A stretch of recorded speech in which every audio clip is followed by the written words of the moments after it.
That last song, one way or another, a perfect segue to bring us to our first guest of the evening. She's sitting beside me right now, a local resident of Fort Coulonge, Melanie Francouer-Sauriol, who's going to be appearing on the show Mantracker, now in its sixth season, and she's here to tell us all about that. Welcome to the show, Melanie. Hi, Chad. How are you? Oh, I'm great, thanks. And yourself? You sound like you have a bit of a cold or something. A little bit of laryngitis. Laryngitis, all right. And that has apparently nothing to do with the show. I've been accused of talking too much. But talking too much. All right. Well, one thing you definitely do a lot of is running around town. So I would imagine that fitness... Careful how you word that, Chad. Well, I don't mean that. I mean like jogging around. I should say jogging. Yes. Okay, jogging around town. And so I can imagine that physical fitness is a big part of your life. It is. Is that what got you interested in Mantracker? Well, it was, Chad. It was kind of ironic because we've been fans, my children and I, my husband, of the show for the first 4 seasons. We watched it religiously. And then one day I just kind of made the comment that, I could totally do that. And at the time I was extremely heavy. Let's just say I weighed closer to 300 pounds than 200 pounds. And my young son looked at me and he said, "Seriously, Mom, like, really, have you looked at yourself?" And he didn't mean any harm by it. He was just being an honest child. Wow, he was brave. Yeah, well, he was being honest. And that's the good thing about children is its honesty. And he said, "I don't mean to hurt your feelings, Mom, but, really, you're not in the physical shape that you could do something like that." So that was a real reality slap in the face for me. And as a parent, it's my job to provide my children with a good example. So I just kind of jokingly said, well, if Mommy were to ever lose weight, Mommy could totally do that. And they just kind of chuckled at me. And then that's where I kind of got the idea and said, you know what, I'm going to do this. I'm going to get fit. I'm going to change my life because the eating habits were horrible. There was no physical fitness in my life at all. To me, working was physical fitness.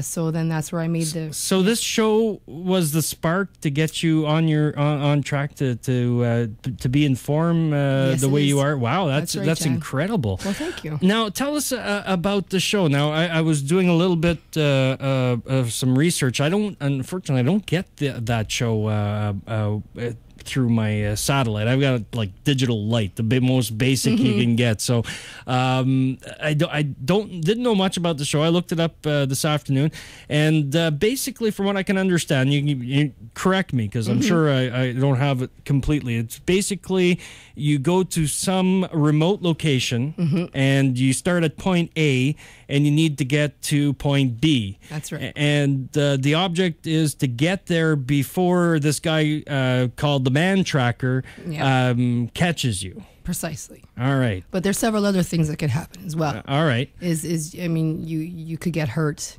Okay. You could give up. And the clock could run out before you get to the finish line. Now tell us a little bit about the rules, because I noticed there's a few on there that's, I can't take advantage, the prey can't take advantage of nighttime, for instance. It's not safe. Okay. It's just simply not safe. For example, I was out in Alberta, in Porcupine Hills. I've never been to Alberta. And within literally the first hour of the chase, I saw more a cougar, bear, elk and moose tracks than I've seen in my whole entire life. So it's just simply not safe to travel during the night. The other thing that immediately came to mind too is while you're trying to find your way let's go back to the rules before I get to that point. But so in order to get from point A to point B through a wooded area, the rough terrain, whatever it may be, because I imagine they go to different locations and there's different types of terrain throughout the show. What tools can you bring with you? You're allowed to bring basically whatever you can fit and you're willing to carry in your backpack.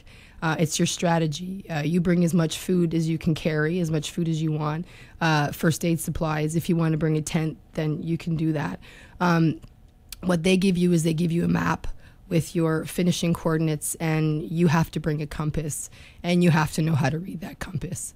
Now, when you say whatever you can fit in the backpack, and I'm immediately thinking, well, first thing I'd bring is a GPS. Oh, no, you can't bring, they clearly state you can't bring. Well, there we go. That's what I'm saying. Well, what are you not allowed to have with you? No, you can't. I'd imagine you can't have a GPS. You can't have a cell phone. No.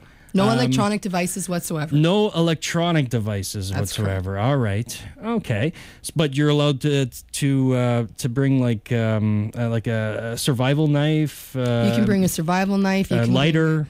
You can bring a lighter, matches, cap gun, Tylenol, Imodium, whatever you think that you would need out there to survive, because basically that's what you're doing. Okay. And was it? What did you bring? Can I ask you that, or is that revealing too much about what's going to happen on the show? No, I can give you a little hint. I mean, my strategy basically, because you can go on the website and there's a photo of me, is I chose to travel light and move quickly. So I couldn't bring, example, a tent with me. I chose not to do that. And I just brought a lot of energy bars and a lot of purification tablets for my water, because I didn't want to catch any bugs out there from the local water. And what location did you film in? We filmed in Alberta, and it was called Porcupine Hills. Porcupine Hills, okay. And that's pretty well Mantracker's backyard. What kind of terrain is that? I think the highest elevation point where we was about, I think it was 7,500 feet. Okay. So there are some pretty high peaks. So is it like rocky, mountainous terrain? Or? Mountainous terrain, rocky terrain. There was some points where it was, there was some green meadows and. Okay. Yeah. What kind of vegetation are we talking about? Not as dense as the bush that we have down here by any means, because this is where I did a lot of my training. My husband took me out, and the bush down here is really dense. So it was a little thinner than down here, not as much bugs, not near as many bugs. Really? So tell us about that. You did some training in this area. How long did you train for the survival part of it? I know you've been working on making yourself fit for a long time, over a number of years. But for the actual part where you'd be prey, how much training did you do for that? Well, I found out actually the physical fitness part of it only actually to lose the weight that I lost only took me 10 months. I made a plan and it worked. I found out that I was accepted to the show in March of 2010. And from the minute that I found out that I'd be on it and I went in July. So I only had a few months, and that's where I stepped up my workouts. A couple of people saw me running around with my boots in 30-degree weather and kind of scratching their head, what's going on here? And then, like I said, my husband and a couple of his coworkers at the Groupement Forestier were nice enough to show me how to read a compass and take a bearing. And what about the roughing it part? Did you do a lot of sleeping out in the middle of nowhere? No, that was the first for that. We have a bush camp up in the bush by Jim's Lake, and so we hike in the bush, but to sleep actually just outside under the stars, absolutely not. I've never done that before. What did you bring a tent with you? No, I did not. How was your night? Did you manage to build yourself some kind of shelter? Can you tell us about that? I rather not. Not? No, okay. I rather save that. Okay, well, forget that part. Did you learn while you were training here in the Columbia area? Did you take any of that kind of training? How to make yourself a shelter? And well, my husband gave me some pointers. Okay. He gave me a couple of pointers, and I mean, we've watched the show, so I've been taking mental notes for years. Okay. If I was out there, I'd do this, and if I was out there, I'd do that. So I just kind of kept all my mental notes. And to build a fire, I've always been really good to build a fire. So that's one thing that I'll take credit for is I'm the fire builder. Now, you've watched the show for a number of years. Obviously, you're saying it's you were a fan from the early days. Now, while watching the show, was there any moments where you're looking at the contestants, the prey, and just like shaking your head and saying, "What the heck are they doing?" Definitely. Can you give us some examples of things you saw that just made you go, "What the heck"? Well, sometimes the prey will leave something, in my opinion, ridiculous at the starting line. Like there's been the women prey that have left panties. There's been women prey who've left flowers, or some prey have been even disrespectful and taunted him with some letters and some graphic pictures of stuff. I just have nothing but respect for Terry Grant, who plays the Mantracker. He's a cowboy from Alberta who was trained by the RCMP for search and rescue. I have nothing but respect for him, so I wasn't going to do anything silly like that. Okay, it didn't even occur to me that kind of thing was happening, but I was thinking more along the lines of their strategy, like on the chase. Did you ever see anything that was like, what the heck are they doing? Why are they doing that? Well, some people waste time trying to build booby traps and really? Oh yeah, hanging stupid things to actually harm the horses and stuff like that. And I didn't have any of that intention. I mean, I had a goal and just basically wanted to do it respectfully. Now, the one thing that came to my mind is like you're trying to get to your goal, and you're trying to be, I guess, stealthy about it because he's tracking you, right? And you want to leave as less of a footprint out there for him to follow, right? Precisely. I can imagine that's the strategy, right? Yeah. You've got a camera crew following you. You do. How does that affect your goal? The best way that I can describe it, because that's the number one question that I've been asked basically for almost a year, and those gentlemen are absolute phenomenal human beings, running around with that 40-pound camera on their shoulder, basically having to keep up with you. And the best way I can describe it is they are your shadow. They are their shadow, and they are stealth. They're the definition of stealth. Well, you say that they're shadowing you, but how about where they're ahead of the contestant and they're like running towards the camera? How does the crew get ahead of the contestant? They're very good at their job, and they anticipate. Oops. Okay. They anticipate. That's what they do, is they anticipate. They've been doing this for a long time, so they anticipate what you're going to do. And then the other issue that came up while I was researching the show is that the Mantracker knows where B is. So basically, no, he knows where the start is, because as the flare goes up.